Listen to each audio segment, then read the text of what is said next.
ಇವತ್ತಿನ ದಿವಸ ನಮ್ಮ ಜಾಪಟ್ಟಿ ಮತ್ತು ಕಡಕಮಾಯಿ ಗ್ರಾಮದಲ್ಲಿ ನಿನ್ನೆ ಮನ್ನಿ ಕುಡ್ಕೊಂಡು ಅಧಿಕಾರಿಗಳು ಕುಡ್ಕೊಂಡು ಏನು ಮಾಡಿದಾರೆ ಅಂದ್ರೆ ಬಾಯಿ ಬೋರ ಮುಚ್ಚು ಕೆಲಸ ಮಾಡಿದ್ದಾರೆ.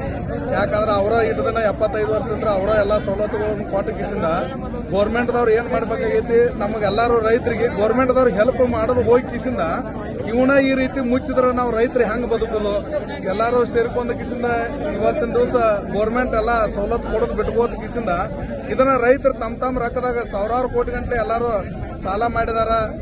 ಎಲ್ಲರೂ ಈ ಕಡೆ ಎಲ್ಲ ಮಂದಿ ಕಡಕಮಾಯಿ ಜಾಪಟ್ಟಿ ಅದು ಎಲ್ಲ ಭಾಗದ ರೈತರು ಎಲ್ಲರೂ ಸಾಲ ಮಾಡಿದಾರೆ. ಸಾಲ ಮಾಡಿದ್ರೆ ತೀರ್ಸಾಕ್ ಆಗ್ಬಾರ್ದು ಅವ್ರಿಗೆ ಇವತ್ತಿನ ದಿವಸ. ಯಾಕಂದ್ರೆ ಈ ಪೈಪ್ಲೈನ್ಗಳ ಒಡೆದು ಬಿಟ್ರಂದ್ರೆ ಅಲ್ಲಿ ಏನು ಬೆಳೆದೈತಿ, ಬೆಳ್ಯಾಕ ಅನುಕೂಲ ಆಗೋದಿಲ್ಲ. ಅದಕ್ಕಾಗಿ ಎಲ್ಲರೂ ಬೀದಿ ಪಾಲಿಗೆ ಬರೋದಾಕೈತಿ. ಗೌರ್ಮೆಂಟ್ದವ್ರು ಅನುದಾನ ಕೊಟ್ಟ ಕಿಸಿಂದ ಗೌರ್ಮೆಂಟ್ದವ್ರ ನಮ್ಗೆ ಅನುದಾನ ನೀವು ತಗೋರಿ ಅಂತ ಕಿಸಿಂದ ಮಾಡಿ ಕೊಡೋದು ಹೋಗಿ ಕಿಸಿಂದ ಇವತ್ತಿನ ದಿವಸದಾಗ ಅವನ ನಮ್ಮಷ್ಟಕ್ಕೆ ನಾವು ಸಾಲ ಮಾಡ್ಕೊಂಡು ನಾವು ಇದನ್ನ ಮಾಡ್ರು ಅವನು ಮುಚ್ಚಾತಾರಂದ್ರ ಇದನ್ನ ವಿರೋಧ ಮಾಡ್ತು. ಎಲ್ಲರೂ ನಮ್ಮ ರೈತ ಸಂಘದ ಅಧ್ಯಕ್ಷರಿದ್ದಾರೆ ಸೋನಪ್ಪ ಅವರು, ಅವ್ರ ಜೊತೆಯಾಗಿ ಎಲ್ಲರೂ ನಾವು ಸಹಕಾರ ಇತ್ತು. ಅದೇ ರೀತಿ ನಮ್ಮ ಕಂಕನವಾಡಿ ಗ್ರಾಮದವ್ರು ಎಲ್ಲರೂ ಹಿರಿಯರು ಯುವಕರು ಕಿರಿಯರು ಎಲ್ಲರೂ ಕಂಕನವಾಡಿ ಅಂದ್ರೆ ನಾವು ಬೆಂಬಲ ಕೊಡ್ತು ಎಲ್ಲರಿಗೂ. ಇಷ್ಟು ಹೇಳಿ ಯಾರು ಮಾತು ಮುಗಿಸ್ತೀನಿ. ಹಾಲಪ್ಪ ಸಿದ್ದಪ್ಪ ಹೊಕ್ಕೇರಿ ಕಂಕನವಾಡಿ.